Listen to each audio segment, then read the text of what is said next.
Bab 426. Setelah mengirimkan 10 miliar kertas jimat melalui kehampaan ke berbagai tempat di benua Sungai Abadi, pemuda yang duduk di tempat tidur menghela napas lega.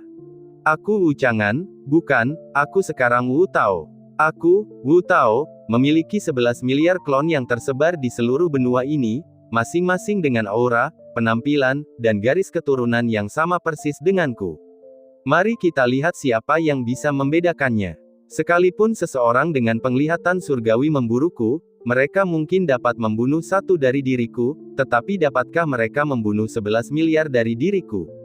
Sementara jati diriku yang sebenarnya tersembunyi di sekte kecil Laut Utara yang tandus ini sebagai murid rendahan sekte luar yang menggunakan nama samaran, mari kita lihat siapa yang dapat menemukanku.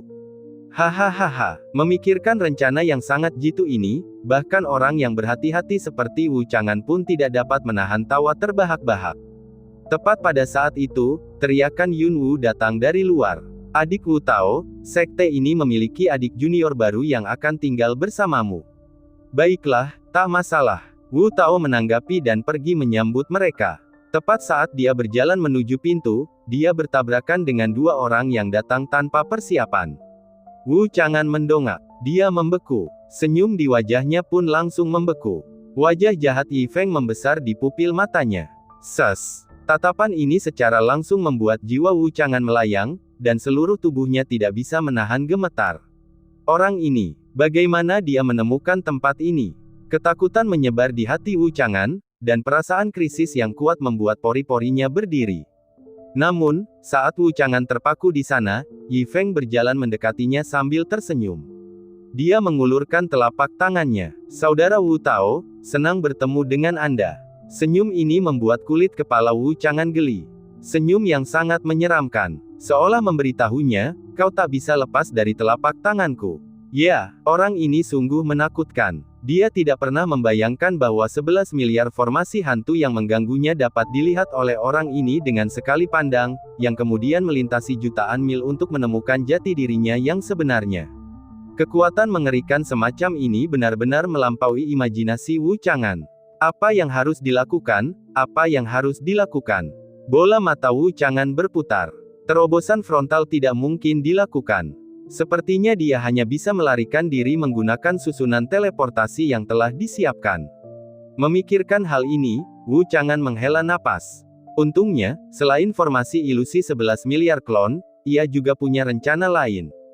Jauh sebelum dia memasuki sekte King Niu, dia telah menyiapkan susunan teleportasi di halaman ini untuk berjaga-jaga terhadap kejadian tak terduga seperti itu. Dan sekarang tampaknya susunan teleportasi ini akan mulai digunakan. Tanpa sengaja, ia melirik pot bunga kecil yang ditaruh di sisi pintu. Benar, pot bunga ini berisi susunan teleportasi yang telah ia siapkan. Dia hanya perlu mengaktifkannya dengan mendekat dan dia bisa langsung berteleportasi. Yang lebih tak terbayangkan lagi adalah kenyataan bahwa susunan teleportasi miliknya hanya untuk sekali pakai, sekali diaktifkan, ia akan langsung menghancurkan dirinya sendiri. Dengan cara ini, bahkan jika dia berteleportasi, Yi Feng tidak akan dapat melacak dan mengikutinya melalui susunan itu. Peng! Tepat pada saat itu, terdengar suara tiba-tiba dari samping. Suara ini sangat menyenangkan di telinga Wu Chang'an. Ah! Seluruh tubuh Wu Chang'an bergetar, firasat buruk muncul di hatinya. Dia tiba-tiba mengalihkan pandangannya. Dia segera menemukan bahwa pot bunga yang menyelamatkan hidupnya telah roboh. Bersamaan dengan kilatan cahaya keemasan yang tak kentara, susunan teleportasi itu aktif dan hanya memindahkan seekor nyamuk yang lewat. Saat berikutnya, susunan teleportasi telah padam. Hancur. Oh, maaf sekali, aku tak sengaja menabraknya. Yi Feng buru-buru menyanggap pot bunga itu kembali, dengan raut wajah penuh penyesalan, untung saja pot bunga itu tidak pecah. Namun, Wu Chang'an hampir menangis. Ketakutan telah menyebar ke seluruh tubuhnya hingga ke kulit kepalanya. Setelah bertahun-tahun, ini adalah pertama kalinya dia merasakan krisis kematiannya mencapai 100%. Setan, itu hanyalah setan. Baiklah, aku masih ada urusan, jadi aku tidak akan masuk. Kalian adalah saudara sekte, jadi jalinlah hubungan baik kalian. Yun Wu memberi instruksi di sampingnya. Baiklah, saudari Yun Wu, jangan khawatir.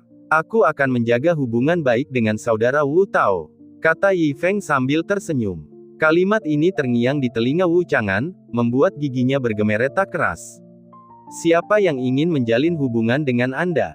Dia tidak dapat menahan diri untuk tidak meraung dalam hati. Keringat membasahi dahinya tak terkendali.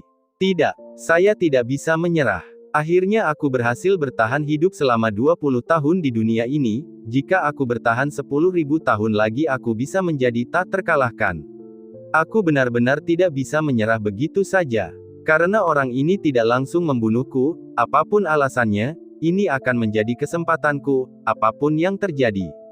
Lagi pula, pengaturanku tidak terbatas pada tempat ini saja. Asal aku bisa memanfaatkan kesempatan, aku bisa kabur dari sini. Memikirkan hal ini, Wu Chang'an menjadi sedikit tenang. Oh, saudara Wu Tao ternyata juga tahu cara bermain catur. Saat itu, Yi Feng menemukan permainan catur yang belum selesai diletakkan di atas meja batu dekat pintu. Mendengar ini, Wu Chang'an yang baru saja sedikit tenang, menatap tajam. Di sini, dia juga menemukan tempat ini. Saat dia berdoa agar Yi Feng tidak melihat sesuatu yang salah, Yi Feng menggerakkan bidak catur dengan tangannya, mengubah posisi papan. Ini bahkan tidak bisa dianggap sebagai permainan yang belum selesai. Begini, dengan gerakan ini, permainan berakhir. Yi Feng tersenyum puas, sangat bangga pada dirinya sendiri karena dengan mudah mengakhiri permainan. Wu Chang'an malah terjatuh dan duduk di lantai. Bab 427. Ini adalah akhir permainan. Dapat dikatakan ini adalah tata letaknya yang paling cerdik. Dalam permainan catur ini ia telah mengatur formasi yang tak terhitung jumlahnya, menggerakkan buah catur apapun dapat mengaktifkan formasi tersebut, yang memungkinkannya bertahan hidup. Namun, segala sesuatu di dunia ini memiliki kekurangan. Permainan caturnya sama, hanya satu buah catur tertentu yang dapat menghancurkan seluruh permainan catur. Dan ini merupakan permainan akhir, hanya dengan melihat jalur catur yang sebenarnya seseorang dapat menemukan buah catur tertentu. Dan orang-orang yang mampu melihat melalui jalur catur, mungkin bahkan tidak ada di seluruh daratan Immortal Jiang. Namun, pada saat ini, Yi Feng mampu dalam sekejap, menemukan bidak catur yang menghancurkan permainan, menembus akhir permainan, dan sekaligus menghancurkan seluruh tata letak catur Wu Chang'an. Karena itu, semua tata letak Wu Chang'an, dari gangguan ganda ke-1100 yang dimulai, hingga susunan teleportasi di pintu, hingga permainan catur yang rusak ini, semuanya terlihat oleh Yi Feng. Semua kartu truf Wu Chang'an tertusuk seperti kertas tisu di depan Yi Feng. Wajah Wu Chang'an pucat pasi. Dia sekarang mengerti mengapa orang ini tidak membunuhnya. Barangkali tujuannya adalah untuk mempermainkannya di telapak tangannya seperti ini, membuatnya takut, membuatnya putus asa, membuat semua caranya gagal, dan perlahan-lahan menyiksanya. Dan saat ini, Yi Feng mengaktifkan sistem untuk mendeteksi semua orang di klan. Tanpa diduga, semua orang terlalu malas untuk mendeteksinya. Tentu saja ada satu pengecualian. Itulah Wu Chang'an di depannya. Deteksi tersebut mengungkapkan bahwa Wu Chang'an memiliki bakat biasa, dan apa yang dilambangkan oleh bakat biasa tersebut. Manusia. Dengan kata lain, Wu Chang'an di depannya, seperti dirinya, adalah manusia biasa yang tidak bisa berkultivasi. Karena itu, Yi Feng sampai pada suatu kesimpulan. Mereka yang sistemnya terlalu malas untuk deteksi adalah para pembudidaya yang tidak mampu diprovokasi, sedangkan mereka yang dapat dideteksi adalah manusia biasa. Jadi mereka yang terlalu malas untuk mendeteksi, jangan pernah memprovokasi mereka. Mereka yang dapat dideteksi, lanjutkan dan tangani dengan berani. Melihat Wu Chang'an masih tertegun, dan masih tampak sedikit takut padanya, Yi Feng mengerti. Wu Chang'an mungkin mengira dia adalah seorang kultivator yang akan menindasnya dengan tinggal bersama, itulah sebabnya dia tampak begitu ketakutan. Tetapi dia terlalu banyak berpikir. Saudara Wu Tao, kamu tidak perlu takut, kita sebenarnya adalah orang yang sama, kata Yi Feng penuh arti. Orang-orang yang sama. Tubuh Wu Chang'an bergetar. Apa maksudnya dengan itu? Ini hadiah selamat datang untukmu. Yi Feng mengeluarkan sebuah patung dari tangannya dan menyerahkannya kepada Wu Chang'an. Dan patung ini merupakan salah satu patung yang paling memuaskan baginya di antara semua patungnya. Alasan memberikannya kepada Wu Chang'an juga karena Yi Feng tahu bahwa sebagai pendatang baru, ia perlu bergaul baik dengan teman sekamarnya. Selain itu, dua manusia dalam sekte seperti ini perlu lebih banyak berkumpul untuk mendapatkan kehangatan. Wu Chang'an tidak tahu apa maksud iblis di depannya ini, dan tanpa sadar mengambil patung yang diserahkan Yi Feng. Namun, dia terkejut saat melihatnya. Ultraman. Mulut dan lidahnya begitu kering sehingga dia mengenali patung ini dalam sekejap, dan bola matanya hampir melotot.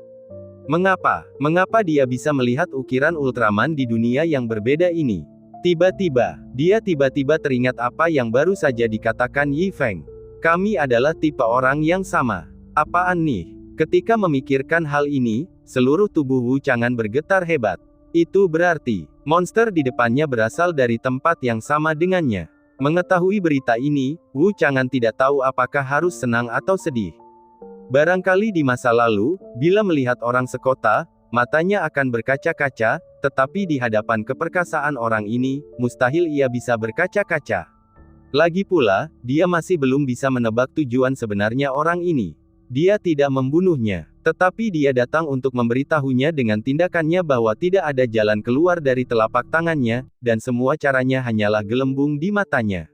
Setelah menamparkan wajahnya, dia mengatakan bahwa keduanya berasal dari tempat yang sama dan memberinya Ultraman yang penuh aura kuat. Pikiran Wu Chang'an kacau balau. Tidak peduli seberapa banyak tebakan dan kesimpulan yang dilakukannya, dia tidak dapat menebak pikiran Yi Feng. Tetapi yang meyakinkannya adalah bahwa nyawanya tampaknya tidak dalam bahaya untuk saat ini. Mengenai melanjutkan melarikan diri, Wu Chang'an menilai dalam hatinya bahwa dengan cara Yi Feng, tingkat kematian karena melarikan diri di depannya adalah 100%. Jadi tunggu saja dan lihat apa yang terjadi selanjutnya, mungkin masih ada peluang. Sepertinya satu-satunya yang tersisa adalah melakukannya selangkah demi selangkah. Wu Chang'an menghela napas dan diam-diam mengikuti Yi Feng ke dalam ruangan. Aula Guyi. Keempat pemimpin sekte melihat informasi di tangan mereka, wajah mereka sangat jelek. Ye Neng dan putrinya Ye Yi menghancurkan organisasi misterius. Ye Neng bertarung sendirian dan membunuh 3 pria berbaju hitam. Ketiga pria berbaju hitam ini semuanya adalah kaisar bela diri takdir 10. Putri Ye Neng, Ye Yi memperoleh warisan kuno di Laut Utara, kekuatannya meningkat pesat lagi. Ada yang berspekulasi bahwa ayah dan anak Ye telah berhasil menembus alam abadi di bumi. Keluarga Ye, bangkit menjadi kekuatan terkuat di Laut Utara dalam satu lompatan. Tamparan. Setelah membaca berita ini, keempat pemimpin sekte menamparkan meja dan berdiri dengan kasar. Bagaimana mungkin Ye Neng ini, yang dulu berada satu tingkat lebih rendah dari kita, sekarang menjadi begitu kuat? Begitu ya, dia pasti mendapat bimbingan dari senior di kota Guantang itu, kalau tidak, mustahil baginya untuk menembus begitu banyak alam dalam waktu sesingkat itu. Benar, Ye Neng si anjing kampung itu, katanya mau cari senior bareng-bareng, tapi dia makan sendirian. Kalau ketemu dia, aku pasti nggak akan biarin dia pergi. Jangan lepaskan dia, bisakah kau pukul setengah jarinya sekarang? Mendengar kata-kata itu, beberapa orang duduk dengan canggung. Ya, sekarang jika mereka bertemu Ye Neng, bahkan mereka berempat bersama-sama mungkin tidak akan bisa mengalahkan satu pun jarinya. Tidak, ini tidak bisa dilakukan. Pada saat ini, Li Changhai tiba-tiba berdiri lagi, dan berkata dengan tegas, tidak peduli apa, aku harus menemukan senior itu.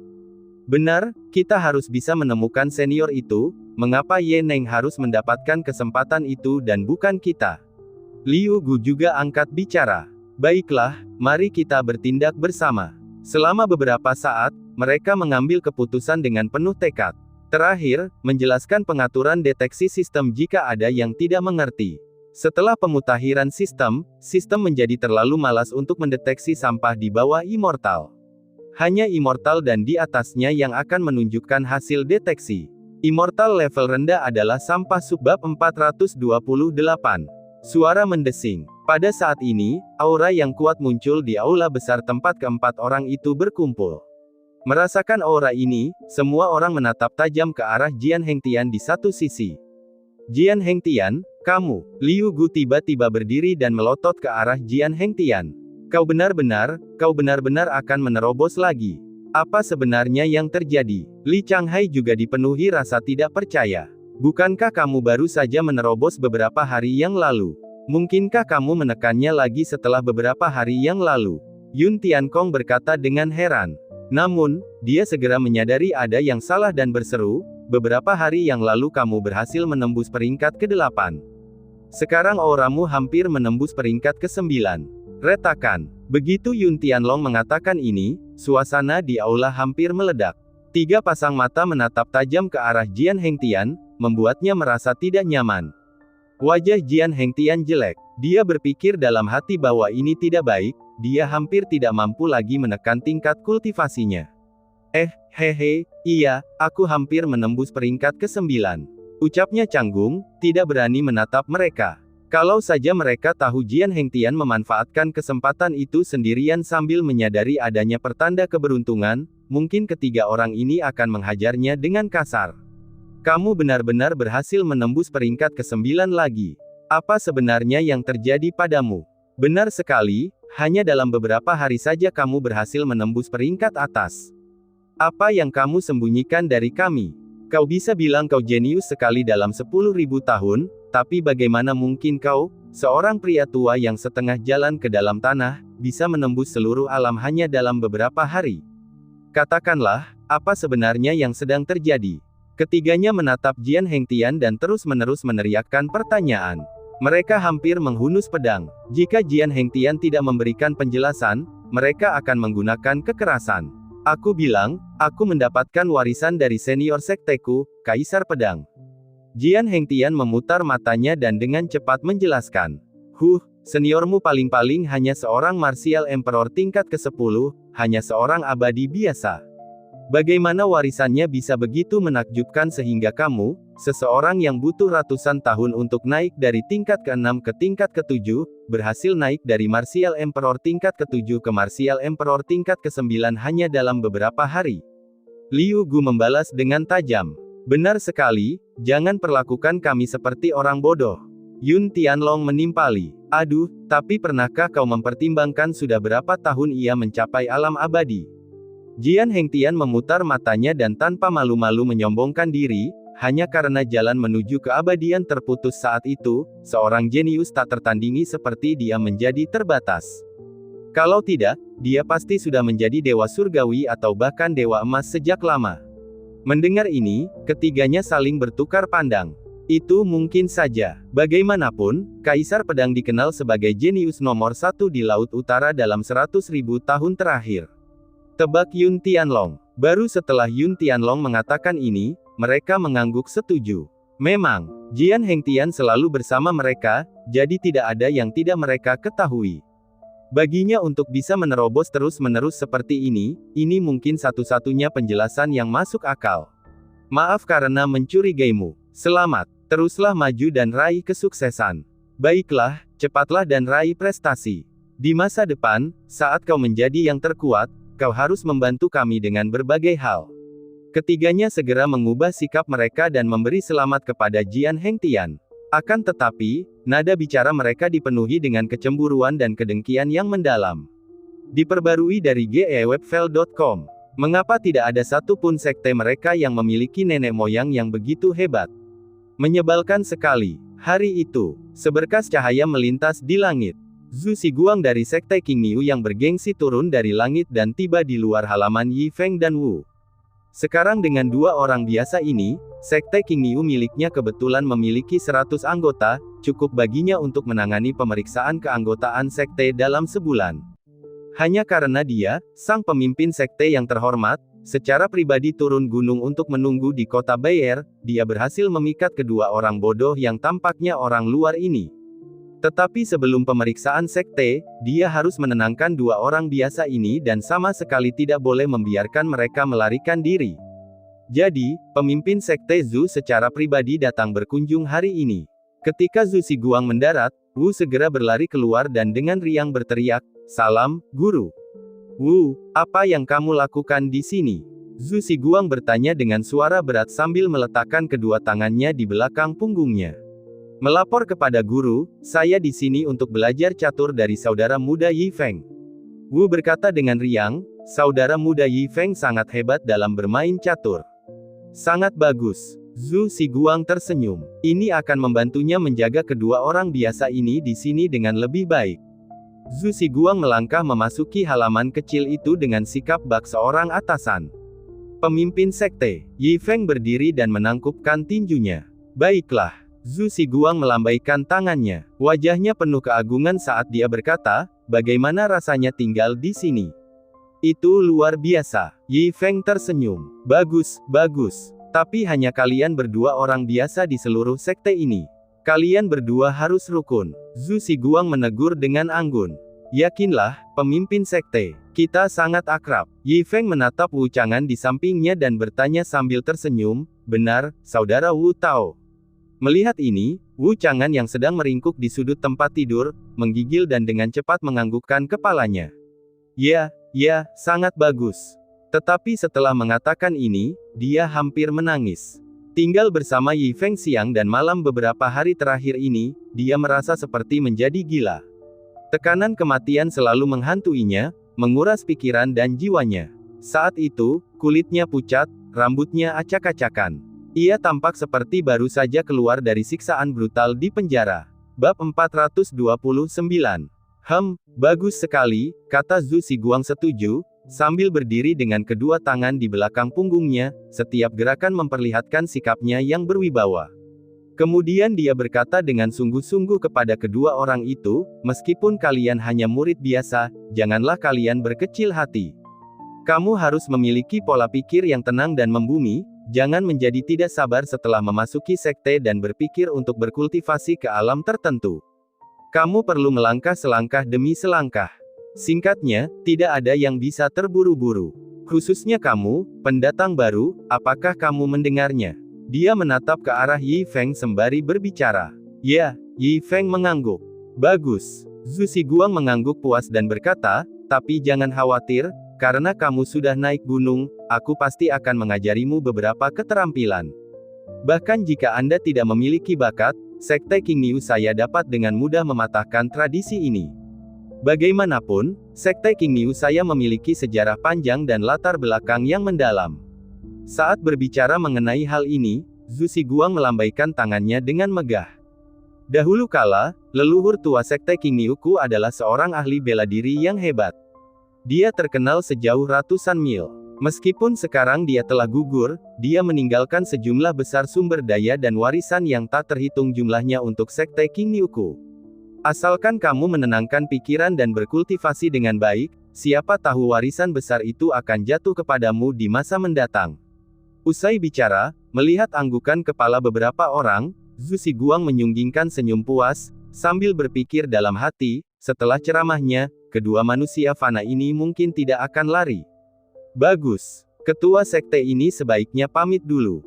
Zhu Xiguang berjalan keluar pintu dengan kedua tangannya di belakang punggungnya. Melihat Yi Feng dan yang lainnya mengantarnya keluar di pintu, suaranya yang berwibawa terdengar sekali lagi. Berkultivasilah dengan baik, cepat atau lambat kau akan mencapai levelku, mampu terbang ke surga dan bersembunyi di dalam bumi, membuat awan mendung dan menurunkan hujan, semua itu bukan mimpi. Setelah berbicara, Zhu Xiguang tiba-tiba menghentakkan kaki ke tanah, dan tubuhnya langsung terangkat ke udara. Dalam angin sepoi-sepoi, rambutnya yang panjang dan sedikit putih berkibar tertiup angin, dan jubah birunya berkibar kencang. Dengan temperamennya yang abadi, ia melangkah di udara kosong seolah-olah seorang abadi yang diasingkan, terbang menjauh dari halaman kecil itu. Akan tetapi, tidak lama setelah terbang, ia secara tidak sengaja tersangkut di pohon. Tarikan itu membuat separuh pantatnya mencuat. Ceroboh, terlalu fokus pamer sampai-sampai tidak memperhatikan kemana aku pergi. Fiuh, untung saja tidak ada yang melihat itu. Zhu Xiguang memperhatikan sekelilingnya dengan saksama dan tidak melihat seorang pun di sana, baru kemudian dia menghela napas lega. Beberapa saat kemudian, Zhu Xiguang terbang lagi. Namun, potongan celananya yang robek tertinggal di pohon, berkibar tertiup angin. Dan begitulah, hari-hari Yi Feng di sekte King Niu berlalu dengan damai. Meskipun dia murid yang serba bisa, untungnya dia tidak punya banyak pekerjaan yang harus dilakukan. Selain tidak belajar apapun, hari-hari Yi Feng agak riang. Dibandingkan dengan waktu luang Yi Feng, Wu Chang'an selalu gelisah setiap hari. Dia benar-benar tidak dapat membayangkan apa yang ingin dilakukan orang ini, yang sebenarnya berpura-pura menjadi manusia biasa di sekte kecil ini. Namun Wu Chang'an tidak berani bicara, tidak berani bertanya, tidak berani mengungkapkannya, dia hanya bisa mengikuti saja. Mengenai melarikan diri, sejak hari itu ketika dia menggunakan cara terakhirnya untuk membuat jimat transportasi, tepat saat dia hendak melarikan diri, Yi Feng menyambarnya dan menyeka hidungnya dengan jimat itu hingga berlubang dan jimat transportasi itu hancur. Baru saat itulah Wu Chang'an menyadari bahwa apapun yang terjadi, dia tidak dapat lepas dari kendali orang ini. Sejak saat itu, dia benar-benar melupakan keinginannya untuk melarikan diri. Jadi apapun yang diminta Yi Feng, dia akan melakukannya, sambil selalu menjaga sikap hormat di depan Yi Feng. Adapun Yi Feng yang menatap Wu Chang'an, dia tidak dapat menahan diri untuk tidak mendesak emosional. Orang ini begitu takut padaku, dia mungkin berpikir aku punya dasar kultivasi, kan? Pasti begitu. Hal ini tentu saja membuat Yi Feng merasakan gelombang ketakutan. Bagus sekali. Ketakutan semacam ini benar-benar berbeda dengan kesopanan yang ditunjukkan orang-orang tua di kota Pingjiang kepadanya. Yi Feng, aku membawakanmu sesuatu yang lezat. Pada saat ini, Wu bergegas datang, mengeluarkan 2 kaki ayam dari tangannya, menyerahkan satu kepada Yi Feng dan satu kepada Wu Chang'an. Kau terlalu sopan, kata Yi Feng malu sambil mengambil paha ayam itu. Lagi pula, kau kakak perempuanku, tidak pantas terus memanggilku kakak. Yi Feng mengajariku cara bermain catur, mengukir, dan menulis, tentu saja aku harus membawakannya makanan enak. Wu berkata sambil tersenyum, berjingkrak-jingkrak untuk memamerkan gaun barunya yang dikenakannya hari ini. Adapun cara memanggilmu, rasanya aneh memanggilmu adik junior padahal kau jelas-jelas lebih tua dariku. Jadi memanggilmu Yi Feng lebih tepat. Sambil berbicara, dia melihat ke arah Wu Chang'an dan bertanya sambil tersenyum, benar begitu, adik junior Wu Chang'an? Bibir Wu Chang'an berkedut canggung saat dia mengangguk, kau benar. Baiklah baiklah. Yi Feng benar-benar tidak bisa menolak gadis kecil itu. Tetapi gadis ini cukup menawan, datang menemuinya setiap hari dan membawakan makanan juga. Yi Feng, cepat kemari. Pada saat ini, melihat Wu Chang'an masuk ke dalam, Wu buru-buru memberi isyarat kepada Yi Feng, ekspresi nakal terlihat di wajah imutnya. Ada apa? Yi Feng berjalan mendekat dengan rasa ingin tahu. Saya mendapat pil obat mujarab dari guru, bukankah Anda mengatakan Anda tidak punya bakat? Jika Anda memakan pil ini, mungkin Anda bisa mulai berkultivasi. Tapi aku hanya punya satu pil, kamu tidak boleh memberitahu adik junior Wu Chang'an, atau dia akan merasa tidak enak. Sambil berbicara, dia melihat sekeliling dengan sembunyi-sembunyi. Karena tidak melihat siapapun di sekitar, dia diam-diam menaruhnya ke tangan Yi Feng. Bab 430. Bagaimana ini bisa terjadi? Kamu akhirnya mendapatkan ramuan ajaib, bagaimana kamu bisa memberikannya kepadaku? Dan kau sendiri hanyalah seorang seniman bela diri, ramuan ini bahkan lebih penting bagimu. Yi Feng langsung menolak Yun Wu. Kekuatan gadis kecil ini sendiri lemah, hanya memiliki kultivasi seniman bela diri tingkat 3. Dalam pertarungan sungguhan, bahkan dia, orang biasa, tidak akan sebanding dengannya. Akan tetapi, dia bersedia memberinya satu-satunya ramuan mujarabnya. Hal ini membuat Yi Feng cukup tersentuh, dan juga membuatnya merasa agak jengkel. Oh Yi Feng, mengapa kamu begitu sopan padaku? Wu kecil cemberut dan berkata dengan tegas, bagiku, kultivasi dan hal-hal lainnya sama sekali tidak penting. Kuncinya adalah berbahagia saja. Penampilan naif gadis itu benar-benar membuat Yi Feng terdiam. Tidak heran gadis ini selalu berkeliaran kemana-mana alih-alih berkultivasi.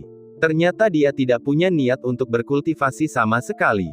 Yi Feng hanya bisa menerima ramuan itu.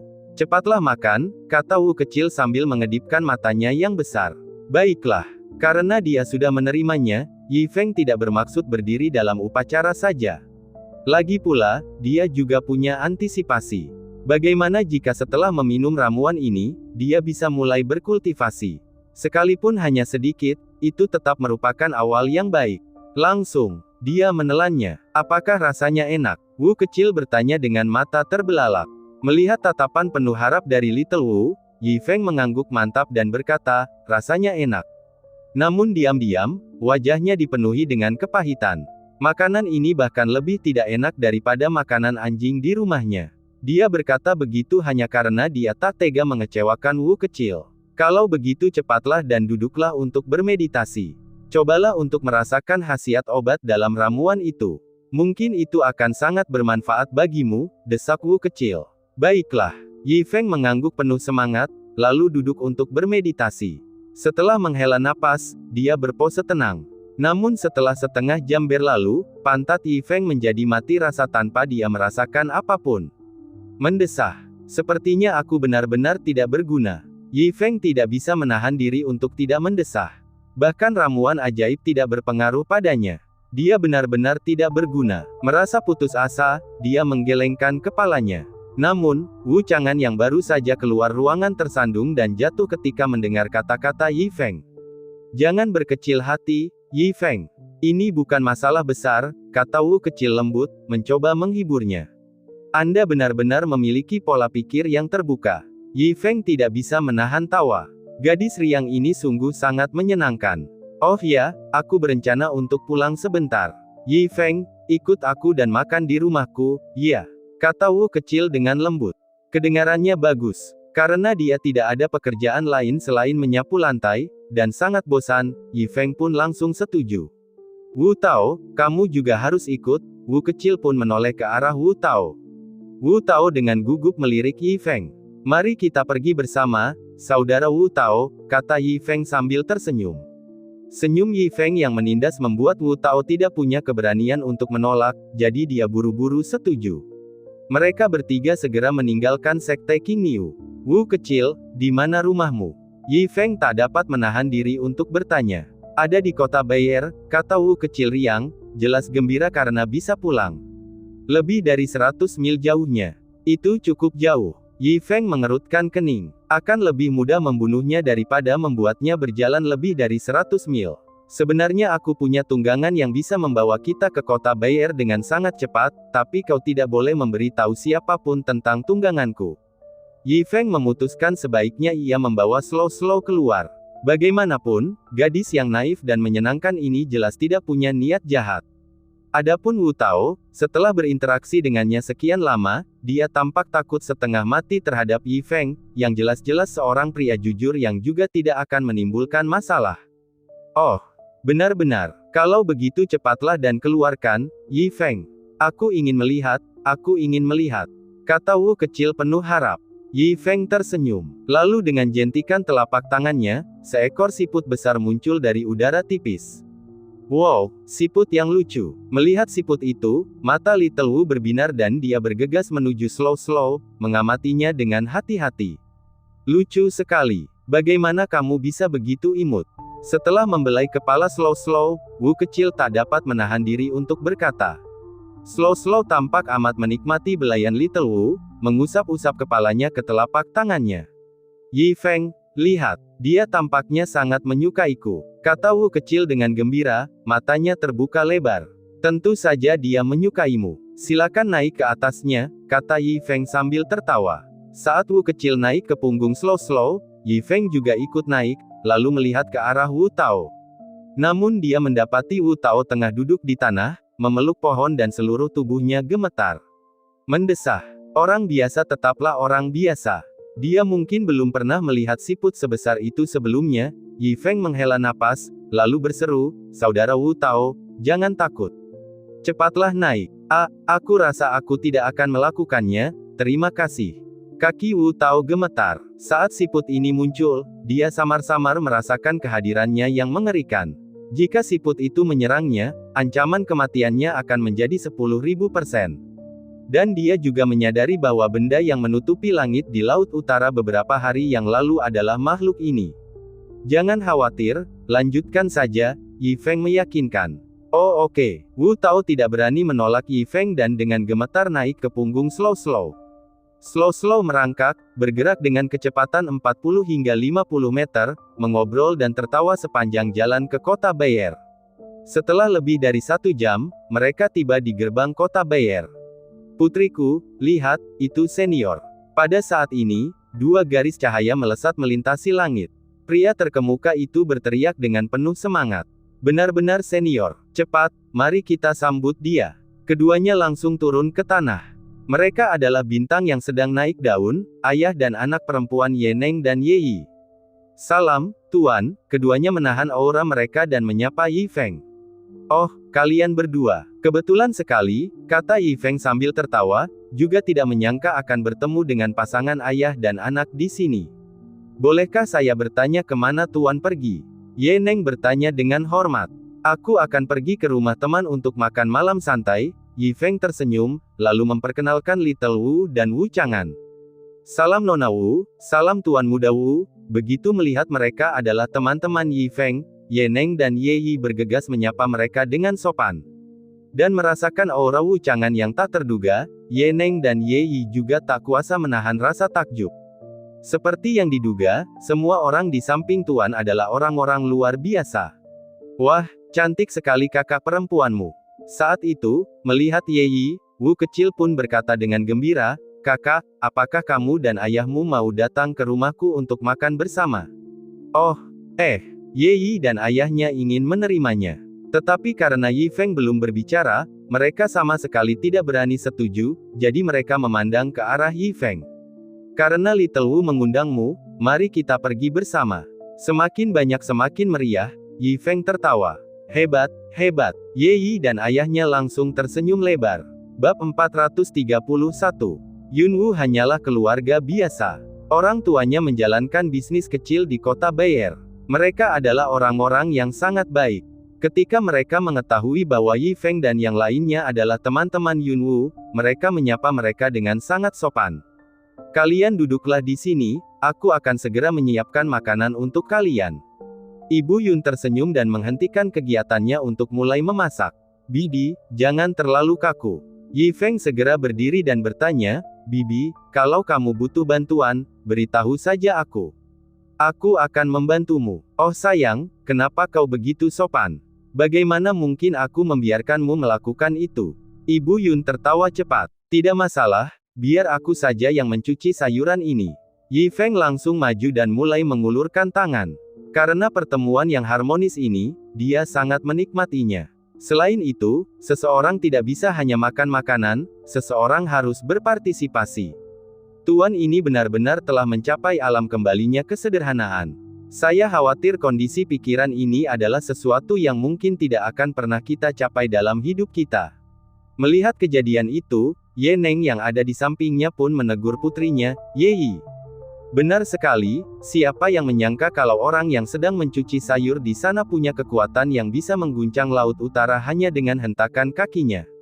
Bagi seseorang dengan status seperti dia, bisa begitu rendah hati dan melakukan segalanya sendiri, bisa mengenalnya benar-benar merupakan berkah dari 3 kehidupan.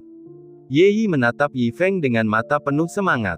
Tunggu apa lagi, ayo cepat bantu. Ye Neng berteriak. Jadi ayah dan anak perempuannya itu segera pergi mencari pekerjaan untuk dilakukan juga. Adapun Wu Chang'an, dia telah menyalakan api saat Yi Feng sedang mencuci sayuran. Di tengah gelak tawa Ibu Yun, halaman kecil itu berubah menjadi pemandangan hiruk-pikuk kegembiraan karena semua orang sibuk dengan gembira. Ye tua, bawakan masakan itu ke Bibi untuk digoreng. Kau berhasil. Tuan, ini daun bayam yang baru saja saya cuci. Bawakan ke Bibi. Oh benar, Pak Tua Ye, pergilah bantu saudara Wu Tao membawa kayu bakar. Berangkat sekarang juga. Setelah sekian lama sibuk, nampan berisi hidangan harum dan lezat pun tersaji di meja. Ye Neng dan putrinya menyeka keringat di dahi mereka, merasa sangat puas sambil berkata, perasaan ini sangat menyenangkan. Ya, aku belum pernah merasakan perasaan ini dalam hidupku sebelumnya. Saya merasa kondisi pikiran saya telah membaik. Aku telah memperoleh sedikit pencerahan mengenai kultivasiku, dan peningkatan seperti ini bahkan lebih penting daripada meningkatkan basis kultivasiku. Benar, setelah pengalaman ini, memajukan wilayah kita di masa mendatang akan berjalan lancar. Semua orang duduk di meja. Melihat makanan yang menggugah selera, Yi Feng tidak dapat menahan diri untuk bertanya, Bibi, apakah Anda punya anggur? Kami biasanya tidak menyimpan anggur di rumah, maafkan aku. Ibu Yun meminta maaf. Namun Ye Neng yang ada di sampingnya dengan bersemangat mengangkat tangannya dan berkata, jangan khawatir, aku akan pergi membelinya. Setelah berkata demikian, dia meletakkan sumpitnya, lalu bergegas keluar pintu. Baginya, semua yang dialami di sini merupakan peningkatan pada kondisi pikirannya. Langit, 4 siluet memindai kota Bayer. Dengan begitu banyak orang, kita tidak punya petunjuk sedikit pun tentang keberadaan senior itu, bagaimana kita bisa menemukan seseorang? Liu Gu mengerutkan wajahnya dengan khawatir. Mendengar ini, yang lainnya pun mendesah berat. Namun saat itu, Jian Hengtian berteriak kaget, cepat lihat, siapa dia? Semua orang menoleh, mata terbelalak. Itu si tua bangka Ye Neng. Apa yang sedang dia lakukan? Di bawah keempat pasang mata, Ye Neng membeli beberapa kendi anggur dari sebuah kedai minuman, memeluk kendi-kendi anggur itu sambil bergegas kembali. Adegan ini membuat Liu Gu dan 3 orang lainnya tercengang.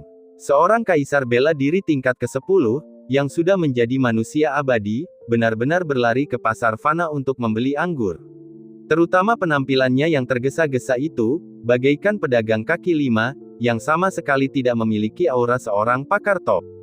Orang itu tidak normal. Benar, apa yang sebenarnya dia lakukan? Ayo, kita tanya apa yang dilakukan orang ini.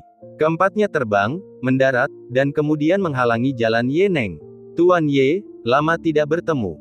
Keempatnya tersenyum penuh arti. Kalian berempat. Ye Neng melirik mereka, memeluk kendi anggur sambil berjalan mengelilingi mereka. Aku tidak punya waktu untukmu, tuanku masih menungguku. Pria, kalimat Ye Neng ini langsung membuat mata keempat orang itu membelalak lebar. Mereka pun bertanya dengan penuh semangat, mungkinkah senior itu? Ye Neng menutup mulutnya, juga menyadari bahwa dia telah keceplosan, lalu buru-buru melambaikan tangannya dengan tidak sabar, bukan urusanmu bersikap usil seperti itu. Lakukan saja sesukamu. Setelah berkata demikian, Ye Neng sama sekali mengabaikan mereka dan bergegas pergi. Tua itu, pura-pura tidak tahu. Dia pasti bersama dengan senior itu. Benar, kalau tidak dengan tingkat kultivasinya saat ini, siapa yang berani menyuruhnya membeli anggur, siapa yang berani membiarkannya memanggil seseorang dengan sebutan pria terhormat. Jadi apa yang harus kita lakukan? Karena si tua bangka Ye Neng ingin merahasiakan senior itu dan tidak membiarkan kita menemukannya, mari kita awasi Ye Neng dengan ketat. Dengan begitu, identitas senior itu akan menjadi jelas. Ide bagus. Keempatnya dengan gembira menyetujui, lalu semuanya menggunakan berbagai teknik penyembunyian untuk menyembunyikan diri dalam kehampaan, mengamati pergerakan Ye Neng. Bab 432. Dia pergi ke toko kecil. Mungkinkah tuan itu benar-benar ada di toko ini? Jangan tidak sabar, tunggu dan lihat saja. Baiklah, tetaplah tenang. Pokoknya, kita akan terus mengawasi Ye Neng, si rubah tua itu, dan kebenaran akan terungkap cepat atau lambat. Keempat pria itu saling bertukar pandang dan kemudian diam-diam menyelinap masuk. Saat mereka masuk, mata Ye Neng sedikit menyipit. Dia melirik Yi Feng yang tampak riang. Tuan juga tidak boleh terlalu memikirkan keempat orang itu. Karena Tuan tidak peduli, saya tidak akan mengambil tindakan sendiri. Dengan pikiran ini, dia duduk sambil memeluk kendi anggur. Tuan, anggurnya sudah datang. Kelihatannya cukup bagus. Yi Feng berkata sambil tersenyum. Mendengar pujian Yi Feng, Ye Neng sangat gembira. Kelompok itu mulai makan dengan gembira. Makanan sederhana itu biasa saja. Mereka menghabiskan hidangan kecil dan anggur dalam waktu setengah jam. Ibu, kakak Yi Feng bukan hanya sesama anggota sekte, tetapi juga separuh dari mentorku. Wu berkata dengan gembira, karena kakak Yi Feng tidak hanya mengajariku cara menulis dan melukis, tetapi juga cara memahat. Benarkah? Kata Ibu Yun sambil tersenyum, cepat, tunjukkan padaku apa yang telah kamu tulis dan lukis.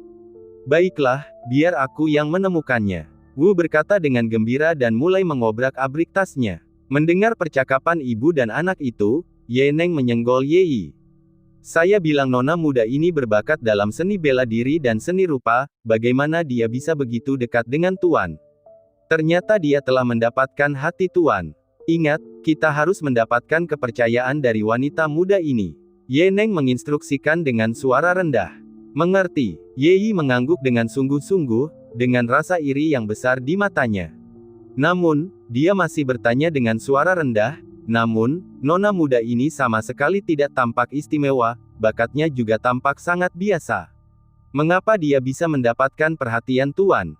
Set, jangan berkata begitu. Kau harus mengerti, siapapun yang mendapatkan hati Tuan pasti punya alasan. Kita tidak boleh asal menebak. Karena nona muda ini sangat menyukaimu, kenali dia lebih baik. Ye Neng memberikan instruksi serius. Saya mengerti, ayah. Ye Yi segera menutup mulutnya. Setelah mengobrak-abriknya, Wu meletakkan sebuah patung dan lukisan di atas meja. Lihat, Ibu, ini adalah patung yang aku ukir dan lukisan yang aku lukis di bawah bimbingan kakak Yi Feng, kata Wu dengan gembira. Mendengar ini, Ibu Yun dan ayah serta anak Ye Neng segera melirik. Ah, patung dan lukisan yang tak terlihat itu membuat ayah dan anak Ye Neng melompat ketakutan. Kekuatan Dao besar, lukisan ini benar-benar mengandung kekuatan Dao besar. Ye Neng membelalakkan matanya, seluruh tubuhnya gemetar, dan mengirimkan transmisi suara keheranan kepada Ye Yi. Dan patung itu, aku bisa merasakan tekanan yang sangat besar dan kekuatan murni di dalamnya. Jika kekuatan itu dilepaskan, tidak terbayangkan betapa hebatnya kemampuan yang dimilikinya. Sungguh tak terbayangkan, bagaimana mungkin harta karun yang tak tertandingi itu bisa datang dari seorang gadis seniman bela diri tingkat ketiga. Dia benar-benar sesuai dengan sifat murid seniornya. Ye Yi juga memasang wajah penuh keterkejutan dan ketidakpercayaan. Namun, Ibu Yun tidak merasakan kekuatan di dalam lukisan dan patung itu. Ia hanya merasa lukisan dan patung itu dibuat dengan indah dan tampak nyata. Saat mengamatinya, ia tidak bisa berhenti tersenyum. Hebat, sungguh hebat. Putriku sangat berbakat, kata Ibu Yun dengan bangga. Hehe, ini semua berkat ajaran saudara Yi Feng, kata Wu sambil menyeringai. Tuan Muda Yi, saya sungguh harus berterima kasih. Ibu Yun berdiri dan berkata dengan sopan. Bibi, kamu terlalu baik. Itu semua karena Wu sangat berbakat. Aku hanya memberi beberapa petunjuk. Yi Feng berdiri untuk mendukung Ibu Yun dan berkata dengan rendah hati. Ibu, aku akan memberikan patung dan lukisan ini kepadamu. Saat ibu merindukanku, ibu dapat melihat lukisan dan patungku, kata Wu kemudian. Tentu saja, tentu saja. Saya akan membingkai lukisan ini dan menggantungnya di dinding. Dan memajang patung itu di tempat yang mencolok agar semua orang dapat menghargai hasil karya putri saya yang berbakat. Ibu Yun sangat bangga dengan keterampilan putrinya dan menyimpan lukisan dan patungnya. Setelah beberapa basa-basi sederhana, akhirnya tiba saatnya untuk pergi. Ye Neng adalah orang pertama yang keluar dari toko. Pada saat ini, keempat tuan yang sedang tidur siang di luar menjadi waspada. Dia keluar, keempatnya langsung waspada. Bab 433. Jangan hanya menatap Ye Neng, lihatlah siapa yang keluar bersamanya. Lihat dan amati orang macam apa yang ada di belakangnya, itu yang terpenting. Ya, melihat siapa yang ada di belakangnya adalah yang paling penting. Keempat orang itu bicara dengan penuh semangat, sambil menatap tajam ke arah pintu kecil halaman, bahkan tak berani mengedipkan mata. Tepat pada saat itu, Yi Feng keluar. Melihat ini, bola mata keempat patriark agung berkedut hebat saat mereka memfokuskan pandangan mereka pada Yi Feng. Akan tetapi, pada saat ini, saat Yi Feng keluar, dia tengah mengucapkan selamat tinggal kepada orang tua Yun Wu, jadi keempat orang itu tidak benar-benar melihat penampilan Yi Feng, hanya punggungnya. Tetapi bahkan hanya punggung ini saja sudah cukup bagi mereka. Itu dia. Keempat orang itu hampir berbicara serempak. Ya, itu dia, ini bagian belakang yang kita lihat di lembah Yixian. Meskipun kita tidak melihat wujud aslinya dengan jelas di lembah Yixian, aku akan mengenalinya kembali bahkan jika aku berubah menjadi abu. Surga berpihak pada orang yang tekun, kami akhirnya menemukannya. Kali ini kita harus melihat dengan jelas seperti apa rupa ahli ini. Ya, kita harus melihat dengan jelas. Keempat orang itu menahan kegembiraannya, menunggu Yi Feng berbalik. Paman, Bibi, saya permisi dulu. Yi Feng menangkupkan tinjunya dan tersenyum, terima kasih atas keramah tamahannya hari ini. Ayah Yun adalah orang jujur yang hampir tidak berbicara sepatah kata pun, hanya tersenyum dan mengangguk untuk mengantar mereka keluar. Bukannya dia tidak menyukai Yi Feng dan yang lainnya, dia hanya memiliki kepribadian yang tidak mudah bergaul. Baiklah, datanglah lagi jika kamu ada waktu, ucap Ibu Yun sambil tersenyum lebar. Terima kasih, Bibi. Yi Feng tersenyum ringan. Setelah berkata demikian, dia perlahan berbalik untuk pergi. Dan setelah Yi Feng berbalik, keempat tuan yang telah menunggu diam-diam akhirnya melihat penampilan Yi Feng dengan jelas. Seperti yang diharapkan dari seorang ahli, sangat tampan. Mata Liu Gu bersinar saat dia bergumam pada dirinya sendiri. Memang, melihat penampilannya seperti menghirup udara musim semi, seperti hangatnya matahari di udara dingin ini, membuat orang-orang secara alami bersikap baik padanya. Yun Tianlong juga tidak bisa tidak memujinya. Pendeknya, saat ini, keempat orang itu tampak sangat gembira, dengan rasa tidak sabar yang tergambar jelas di wajah mereka. Lagi pula, setelah menyelidiki dan melacak sekian lama, mereka akhirnya tahu seperti apa rupanya. Sekarang setelah mereka mengetahui penampilannya, selanjutnya mereka dapat berpikir tentang bagaimana memanfaatkan kesempatan itu. Apakah ada yang merasa kalau pakar ini terlihat agak familiar? Tepat pada saat itu, Li Changhai tiba-tiba angkat bicara. Setelah berkata demikian, dia melirik ketiga orang lainnya. Mendengar hal ini, tiga lainnya juga mengangkat alis mereka. Sekarang setelah kau menyebutkannya, dia tampak agak familiar. Liu Gu berkata sambil berpikir. Benar, aku juga merasa dia terlihat familiar. Jian Hengtian mengusap dagunya dan berbicara. Dia benar-benar terlihat sangat familiar, aku merasa seperti kita pernah melihatnya di suatu tempat sebelumnya. Yun Tianlong juga setuju dengan mereka. Tapi di mana tepatnya? Apakah mereka pernah melihatnya sebelumnya? Mereka berempat menelusuri ingatan mereka, berusaha keras untuk mengingatnya, tetapi tidak dapat memikirkannya untuk saat ini. Aduh! Tiba-tiba, Jian Hengtian di samping mereka berteriak seperti bebek. Menunjuk jarinya ke arah Yi Feng di kejauhan, matanya terbelalak dan gemetar hebat.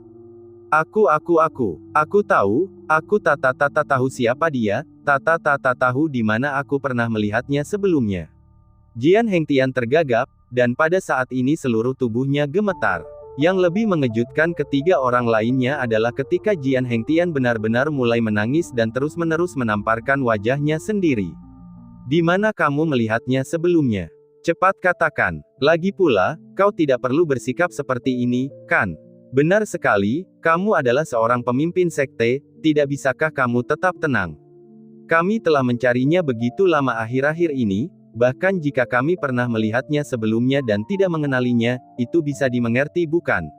Melihat perilaku Jian Hengtian yang tidak biasa, tiga orang lainnya segera menatapnya dengan cemas dan bertanya.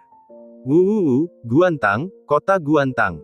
Jian Hengtian terisak-isak, sambil menangis dia berkata, dulu di kota Guantang ketika kami sedang merekrut murid, di alun-alun kota, kami semua melihatnya. Mendengar hal ini, ekspresi ketiga orang lainnya langsung membeku. Informasi ini bagaikan guntur yang menggelegar dalam pikiran mereka. Hembusan angin bertiup lewat. Beberapa orang tercengang, bahkan udara di sekitar mereka tampak membeku, dipenuhi atmosfer aneh. Karena dalam sekejap, mereka teringat apa yang dibicarakan Jian Hengtian. Bukankah ini orang biasa yang menyelinap ke alun-alun kota Guantang hari itu dan ingin bergabung dengan 4 sekte utama mereka? Mendesis. Jadi, mereka tidak hanya pernah melihatnya sebelumnya. Mereka bahkan berinteraksi dengannya secara mendalam. Tamparan. Hampir bersamaan, tiga orang lainnya menamparkan wajah mereka sendiri. Suaranya begitu bergema dan menyenangkan. Mereka membenci ini. Mata mereka merah karena kebencian. Bukan hanya Jian Hengtian yang tercekat, tiga orang lainnya juga tercekat. Ternyata sang ahli itu telah lama mempersiapkan kesempatan bagi mereka, bahkan ingin bergabung dengan sekte mereka, tetapi mereka telah buta dan menganggapnya sebagai orang biasa, lalu mengusirnya. Tamparan. Dalam kegelisahan mereka, mereka kembali menamparkan wajah mereka sendiri dengan keras. Bab 434. Beberapa orang menghela napas dalam-dalam untuk waktu yang lama. Mereka teringat akan kesempatan besar, bahkan kesempatan bagi seluruh sekte untuk bangkit, yang ada di depan mata mereka. Namun, keempat orang itu telah melepaskannya, memberikan Tua Ye Neng itu sebuah hadiah cuma-cuma. Rasa sakit yang menusuk di hati mereka. Menyesalinya sampai perut mereka berubah menjadi hijau. Lupakan saja, apa yang sudah terjadi ya sudah. Kami kurang berpandangan, tidak dapat mengenali senior kami, itu pasti karena nasib buruk kami. Senior kami pasti tidak akan menganggapnya serius karena ketidaktahuan adalah kebahagiaan. Mari kita bicarakan apa yang harus kita lakukan selanjutnya. Liu Gui tidak dapat menahan diri untuk bertanya setelah menenangkan diri.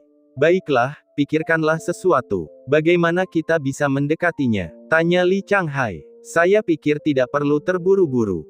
Yun Tianlong tampak berpikir dan berkata, sekarang setelah kita mengetahui identitas senior ini, akan ada banyak peluang di masa depan. Kita sama sekali tidak bisa gegabah mendekatinya. Benar sekali. Jian Hengtian mengangguk, apalagi dengan adanya si tua bangka Ye Neng di sana sekarang. Kalau kita naik saja, pasti akan mengganggu keadaan. Ya, kita bisa menunggu sampai mereka pergi, lalu pergi ke toko itu untuk bertanya-tanya sebelum memutuskan, kata Liu Gui. Beberapa orang mengangguk tanda setuju. Mereka menyembunyikan diri lagi. Setelah Yi Feng dan yang lainnya pergi, keempatnya berlari keluar dan tiba di pintu masuk toko. Ada orang di sini. Keempatnya menahan aura mereka dan berdiri di luar pintu toko. Pelanggan yang terhormat, apa yang ingin Anda beli? Ibu Yun keluar sambil tersenyum. Ahem, kami di sini untuk menanyakan sesuatu padamu. Jian Hengtian mendengus dingin dan mulai menginterogasi dengan keras, ceritakan saja semua yang kau ketahui mulai sekarang. Melihat penampilan Jian Hengtian yang garang, Ibu Yun mundur 2 langkah karena ketakutan dan bertanya dengan cemas, apa yang ingin kamu lakukan? Liu Gui melihat ini dan langsung melotot ke arah Jian Hengtian. Dia berjalan mendekati Ibu Yun sambil tersenyum, dan berkata dengan lembut, Nona, jangan pedulikan dia. Kami datang mencari seseorang. Aku tidak tahu siapa yang kamu cari. Ibu Yun menatap Liu Gui dan bertanya. Kami mencari seseorang bernama Ye Neng dan seorang pemuda berpakaian putih. Kami berteman dengan mereka. Kami mendengar dari orang lain bahwa mereka pernah singgah di toko Anda, benarkah? Tanya Liu Gui dengan santai. Jadi, kalian adalah teman Ye Neng dan Tuan Yi. Mata Ibu Yun berbinar dan dia tertawa cepat, kupikir kau ingin mencari berita. Kau membuatku takut. Karena kalian adalah teman mereka, silakan duduk, silakan duduk. Setelah keempatnya duduk, Ibu Yun tersenyum dan berkata, aku tidak akan menyembunyikannya dari kalian. Tuan Yi dan Ye Neng baru saja datang ke sini untuk makan. Mereka baru saja pergi. Apakah kamu sangat akrab dengan mereka? Tatapan mata Liu Gui bergerak saat dia bertanya, apa hubungan kalian? Aku tidak bisa mengatakan kita saling kenal. Hanya saja, Master Yi dan putriku adalah sesama anggota sekte. Kata Ibu Yun sambil tersenyum. Rekan anggota sekte. Bola mata keempat orang itu melotot. Putri perempuan tua itu ternyata adalah rekan sekte dengan senior itu. Bolehkah aku bertanya, putrimu ada di sekte mana? Liu Gui bertanya lagi dengan suara pelan. Itu sekte King Niu di luar Baisheng, kata Ibu Yun lembut. Sekte King Niu. Bola mata keempat orang itu melotot lagi. Li Changhai tidak dapat menahan diri untuk bertanya, maksudmu putrimu dan Tuan Yi sama-sama dari sekte King Niu? Benar sekali. Meskipun aku mendengar dari putriku bahwa Guru Yi baru saja bergabung dengan sekte King Niu baru-baru ini, hanya beberapa hari saja. Kata Ibu Yun. Mendengar konfirmasi itu, keempat orang itu tiba-tiba patah semangat seperti bola yang kempes. Rasa sakit yang menusuk di dada mereka. Awalnya senior ini akan bergabung dengan 4 sekte besar mereka. Namun sekarang dia telah jatuh ke pangkuan sekte King Niu yang akan segera mencapai kesuksesan besar. Brengsek. Ibu Yun tidak menyadari reaksi keempat orang itu. Memikirkan Yi Feng yang berpengetahuan luas dan sopan, dia tidak dapat menahan diri untuk menambahkan, Tuan Yi ini benar-benar orang yang baik. Meskipun dia baru saja bergabung dengan sekte King Niu, dia dapat dianggap sebagai setengah guru bagi putriku.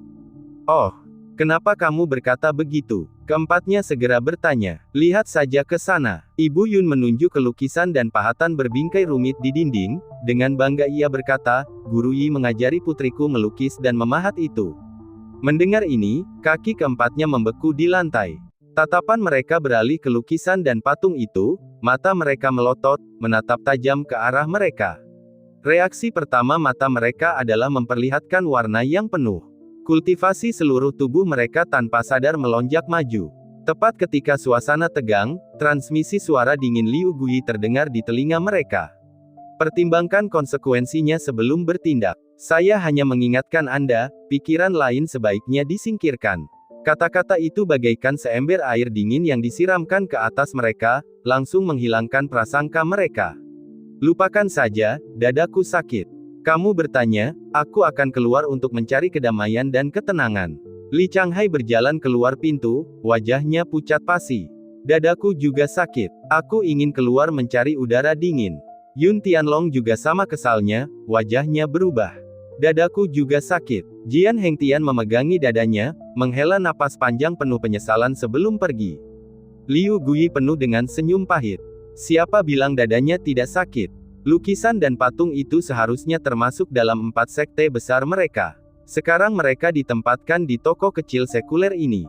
Mereka bahkan tidak berani bermain-main dengan mereka. Dapatkah Anda bayangkan bagaimana perasaan mereka? Setelah bertanya lebih lanjut kepada Ibu Yun, keempat orang itu meninggalkan toko dan berkumpul bersama lagi. 3 poin utama. Liu Gui berkata dengan sungguh-sungguh, 4 sekte besar kita harus berusaha keras untuk berhubungan baik dengan toko ini dan putri wanita tua itu. Terutama nona kecil itu, dia akan menjadi tokoh terkenal di Laut Utara di masa depan. 3 orang lainnya mengangguk dengan serius. Mereka tidak memiliki perbedaan pendapat sama sekali. Bahkan orang bodoh pun tahu bahwa mereka harus melakukan ini. Juga, Sekte King Niu. Meskipun menyakitkan bagiku untuk mengatakan ini, kita harus mengakui bahwa Sekte King Niu akan bangkit dengan cepat di Laut Utara di masa depan, bahkan mungkin melampaui 4 sekte besar kita. Liu Gui melanjutkan dengan sungguh-sungguh. Sedikit yang menunjukkan senyum pahit. Meskipun sangat tidak mau, mereka tidak punya pilihan selain mengakuinya. Siapa yang menyuruh mereka menjadi buta saat itu? Berita terakhir dan terpenting adalah memberitahu orang-orang dari 4 sekte besar kita untuk menjaga murid-murid mereka tetap patuh. Jika mereka kebetulan bertemu dengan senior kita dan sangat beruntung, mereka harus meninggalkan kesan yang baik. Liu Gui menambahkan dengan sungguh-sungguh. Bagus. Yun Tua melukis potret senior kita. Aku akan segera memberitahu orang-orang dari Balai Gui untuk menyebarkan berita dan potret itu ke 4 sekte besar kita. Kata Li Changhai. Setelah selesai berbicara, Li Changhai mengeluarkan tablet giok transmisi suara untuk memberitahu penanggung jawab Balai Gui. Dengan cepat sekali, orang yang bertanggung jawab itu terbang mendekat. Salam kepada keempat pemimpin sekte besar. Bolehkah saya bertanya apa yang bisa saya bantu? Penanggung jawab Aula Gui berdiri dengan hormat di hadapan keempat orang itu. Ini adalah potret. Perhatikan baik-baik. Yun Tianlong mengeluarkan potret Yi Feng yang baru saja dilukisnya dan menyerahkannya kepada penanggung jawab Balai Gui. Orang yang bertanggung jawab menerima potret itu dan mengamatinya dengan serius. Kemudian dia mengangkat kepalanya dan bertanya, saya pernah melihat orang ini sebelumnya, bolehkah saya bertanya mengapa para pemimpin sekte melukis potretnya? Apa, kau pernah melihatnya sebelumnya? Mata keempat orang itu melotot, pandangan mereka serentak tertuju pada orang yang bertanggung jawab. Bab 435. Di mana kamu melihatnya? Keempat orang itu bertanya serempak. Ada di Aula Gui. Orang yang bertanggung jawab berkata dengan heran, ada apa dengan keempat master sekte itu? Apakah ada masalah? Di Aula Gui. Keempat orang itu mendekat dalam sekejap, dan Li Changhai bahkan menarik kerah bajunya dan bertanya dengan cemas, kapan dia datang ke Aula Gui-ku? Sudah beberapa hari yang lalu. Bukankah ada manusia tak tahu malu yang datang ke Aula Gui dan bersikeras bergabung dengan kita? Orang yang bertanggung jawab itu berkata dengan tergesa-gesa. Maksudmu, manusia yang datang ke Aula Gui hari itu adalah dia?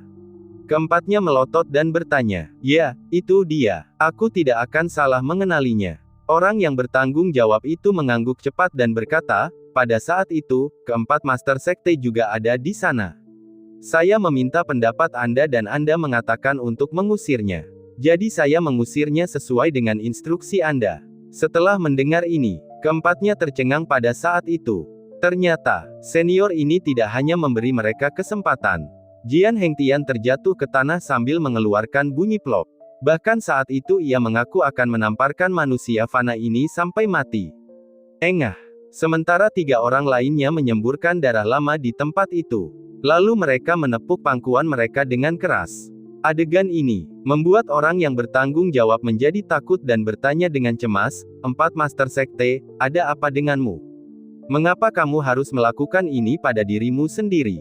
Keluar. Apa yang terjadi adalah kemarahan kolektif dari 4 master sekte besar. Orang yang bertanggung jawab atas kejadian itu sangat ketakutan hingga dia berlutut di tanah dan gemetar ketakutan. Setelah keempatnya tenang, orang yang bertanggung jawab akhirnya mengetahui sebab dan akibat, dan langsung ketakutan. Pada waktu itu, dialah yang secara pribadi mengusirnya. Sambil memegang potret itu, dia berguling kembali ke Aula Guyi dengan panik dan memberitahu semua orang tentang masalah itu. Ada hal lain yang harus kulakukan, aku akan kembali ke lembah Tianlong dulu. Wajah Yun Tianlong tampak pucat, dan dia berkata sebelum terbang menjauh. Aku juga pergi. Jian Hengtian juga terbang menjauh. Liu Gu dan Li Changhai mengikuti dari belakang dan kembali ke sekte masing-masing.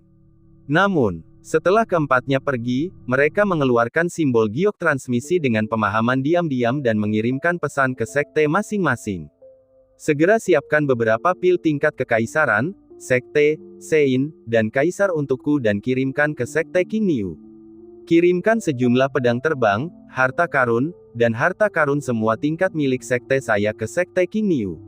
Pergilah, beritahu beberapa murid pribadiku, jangan sia-siakan usahamu untuk mendapatkan murid perempuan sekte King Niu, dan jadikan mereka sebagai rekan dao apapun yang terjadi.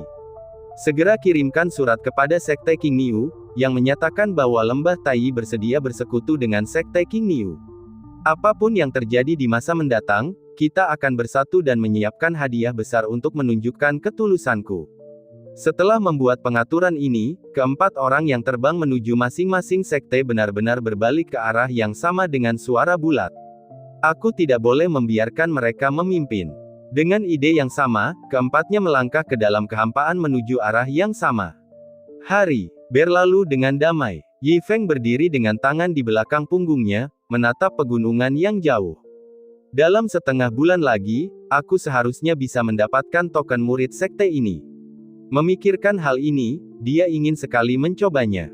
Setelah mendapatkan token murid, dia dapat meninggalkan sekte King Niu dan kembali ke kota Pingjiang untuk mendirikan sekte sendiri. Kemudian merekrut 100 pengikut. Dia akan mampu menyelesaikan tugasnya dan memulai jalur kultivasinya dengan lancar. Berbicara tentang 100 murid, matanya diam-diam menatap Yun Wu dan Wu Tao di sampingnya. Sejujurnya, dia sudah lama mempunyai ide tentang keduanya dan bertekad untuk membujuk mereka ke kota Pingjiang. Karena dia bisa melihat bahwa Yun Wu tidak terlalu tertarik pada kultivasi. Sebaliknya, dia lebih tertarik pada seni ukir dan lukis yang diajarkannya. Seharusnya tidak sulit untuk membujuknya. Adapun Wu Tao, orang ini jujur, jadi seharusnya mudah juga. Itu saja, 100 orang terselesaikan seketika dengan 2 orang. Bagus sekali. Saat Yi Feng menjalani kehidupan yang damai di sekte King Niu, seluruh benua Xianjiang dilanda kekacauan besar. Pertama ada seorang lelaki tua bernama King Huan Xiang, yang tiba-tiba muncul. Dia muncul di setiap kekuatan teratas dengan sikap yang tangguh. Kalimat pertama adalah, saya dengar di sekte Anda ada buku Dao Surgawi. Jika kamu benar-benar memilikinya, maka aku akan memberimu kesempatan. Serahkan buku itu. Perampokan harta benda rakyat yang begitu mencolok, dan mengatakan itu memberi kesempatan kepada rakyat, belum pernah melihat orang yang tidak tahu malu seperti itu sebelumnya. Kesombongan ini membangkitkan kemarahan negara-negara besar. Puluhan kemampuan hebat dari kekuatan besar berkumpul untuk memburu King Huan Xiang. Namun, King Huan Xiang menamparkan mereka semua ke tanah secara bersamaan hanya dengan satu tamparan.